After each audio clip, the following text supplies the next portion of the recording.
Jadi ada hamba yang dianugerahi oleh Allah harta, namun ia tidak diberikan ilmu. Namun pada saat ini kita dapat melihat, kita dapat mengetahui bagaimana tingginya bangunan, megahnya gedung-gedung yang ada di Jazirah Arab. Assalamualaikum warahmatullahi wabarakatuh. Alhamdulillah, alhamdulillahilladzi arsala rasulahu bil huda wa dinil haqq liyudhhirahu 'ala ad-dini kullihi walau karihal musyrikun. Asyhadu an la ilaha illallah wahdahu la syarika lah wa asyhadu anna Muhammadan abduhu wa rasuluh la nabiyya wa la rasula ba'dah. Allahumma salli wa sallim wa barik ala Muhammad wa ala alihi wa ashabihi wa man sara ala nahjihi ila yaumil qiyamah. Ma'asyiral muslimin wal muslimat, para pemirsa yang dirahmati oleh Allah Subhanahu wa taala. Ketika Nabi sallallahu alaihi wasallam ditanya tentang apa tanda-tanda hari kiamat, beliau menyebutkan antalidal amatu rabbataha. Ketika seorang budak wanita melahirkan tuannya. Kemudian tanda yang kedua disampaikan oleh Nabi, wa antaral hufata al-urata al-alata ri'a asya'i yatatawaluna fil bunyan. Yaitu engkau menjumpai al-huffah. Huffah adalah orang-orang yang bertelanjang kaki. Al-urah, mereka bertelanjang dada tanpa mengenakan pakaian. Al-alah, jamak dari ail, yaitu adalah orang-orang fakir, orang-orang tidak berpunya, orang-orang miskin. Yatatawaluna fil bunyan, mereka berlomba-lomba untuk meninggikan bangunan. Ibadallah rahimani wa rahimakumullah.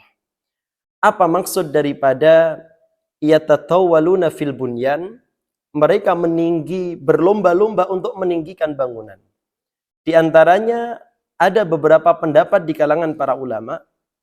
Yang pertama, yang dimaksud dengan orang-orang yang bertelanjang kaki, bertelanjang dada, dan mereka tidak mengenakan alas kaki, ya, kemudian mereka berlomba-lomba untuk meninggikan bangunan adalah mereka yang dahulunya miskin, setelah mereka diberikan limpahan harta oleh Allah Subhanahu wa taala, maka harta itu mereka hambur-hamburkan. Maka di dalam hadis yang lain disebutkan, ada sekelompok golongan manusia, razaqahullahu malan walam yarzukhu ilman. Jadi ada hamba yang dianugerahi oleh Allah harta, namun ia tidak diberikan ilmu.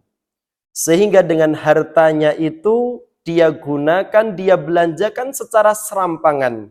Yahbitu fi malihi bighairi ilmin wa la yattaqi fihi rabbah, dan dia tidak bertakwa kepada Allah Subhanahu wa taala. Wa la yasilu fihi rahimah, dan dia tidak menyambung tali persaudaraan. Bahkan la ya'lamu lillahi fihi haqqan, dia tidak mengetahui adanya hak-hak Allah yang ada di dalam dirinya. Hingga pada akhirnya golongan inilah, dahulunya mereka miskin, kemudian Allah berikan kekayaan. Kekayaan itu mereka hambur-hamburkan. Mereka meninggikan bangunan dengan tujuan supaya tidak tersaingi oleh orang-orang yang ada di sekelilingnya. Adapun makna yang kedua, ibadallah, para ulama menjelaskan, yatatawaluna fil bunyan, yang disebutkan di dalam hadis ini semua disebutkan dalam bentuk jamak. Artinya ini bukan individu per individu, bukan orang per orang. Namun ini adalah merupakan sekelompok orang. Ini adalah merupakan sekelompok manusia. Maka dalam sebuah riwayat disebutkan dari Abdullah ibnu Abbas, ketika Nabi Shallallahu alaihi wasallam ditanya tentang siapa mereka yang bertelanjang kaki, mereka yang bertelanjang dada, dan mereka miskin yang meninggikan bangunan.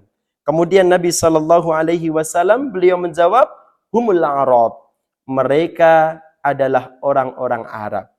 Mereka adalah orang-orang yang hidup di Jazirah Arab. Yang pada saat itu mereka hidup di atas tanah yang tandus, di atas padang pasir. Namun pada saat ini kita dapat melihat, kita dapat mengetahui bagaimana tingginya bangunan, megahnya gedung-gedung yang ada di Jazirah Arab. Di antaranya, salah satu di antara 5 bangunan yang tertinggi di dunia, 3 di antaranya ada di Arab. Yaitu yang pertama adalah Dubai Towers yang tingginya 445 meter. Merupakan gedung tertinggi kelima di dunia. Kemudian Burj Khalifa yang tingginya mencapai 820 meter. Merupakan gedung yang tertinggi kedua di dunia ini. Adapun gedung yang tertinggi pertama yang dibangun di Jeddah, yaitu dengan ketinggian 1 kilometer yang bernama The Kingdom Tower. Mereka benar-benar berlomba-lomba untuk meninggikan bangunan. Ibadallah rahimani wa rahimakumullah. Shadaqa Rasulullah. Sungguh benar apa yang telah dikatakan oleh Nabi sallallahu alaihi wasallam, sekaligus memberikan pertanyaan yang serius kepada kita semua. Apa yang telah kita siapkan untuk menghadapi datangnya hari kiamat? Atau setidaknya bekal apa yang telah kita siapkan untuk menghadapi datangnya kematian? Bukankah Nabi telah bersabda, Al-kayyisu man dana nafsahu wa amila lima ba'dal maut. Orang yang cerdas adalah mereka yang senantiasa bermuhasabah diri, introspeksi diri, dan mempersiapkan bekal untuk menuju kematian. Barakallahu fikum ala husni ihtimamikum. Wassalamualaikum warahmatullahi wabarakatuh.